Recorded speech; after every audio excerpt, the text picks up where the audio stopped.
মানসিক স্বাস্থ্য নিয়ে আমাদের দেশের মানুষের ভিতরে অনেক ভুল ধারণা প্রচলিত। এই ধারণার কারণে এটা আসলে শুধু আমাদের দেশে না, সারা বিশ্ব জুড়েই মানসিক স্বাস্থ্য নিয়ে অনেক স্টিগমা আছে। তো এই স্টিগমার কারণে যেটা হয় যে মানসিক বা সাইকিয়াট্রিক বা ব্রেনের যে কোনো ধরনের সমস্যার ক্ষেত্রে আমরা আসলে ডাক্তারের কাছে যেতে ভয় পাই বা উপযুক্ত চিকিৎসা নিতে ভয় পাই। আমরা প্রথমত স্বীকারই করতে চাই না যে এটা কোনো ধরনের সমস্যা বা মানসিক সমস্যা।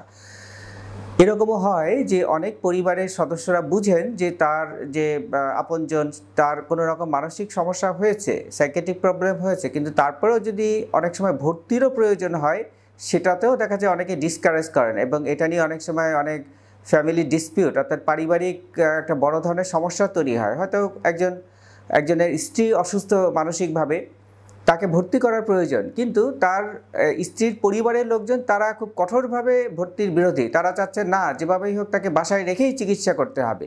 তাহলে এই ধরনের স্টিগমা, এই ধরনের কুসংস্কার এবং কুপমণ্ডুকতা অনেক শিক্ষিত, অনেক উচ্চশিক্ষিত, অনেক হাই যারা কিনা উচ্চবিত্ত পরিবারের মানুষের ভিতরেও এই ধরনের স্টিগমা রয়েছে, যেটা আসলে সমূলে উৎপাটন করাটা অত্যন্ত জরুরি।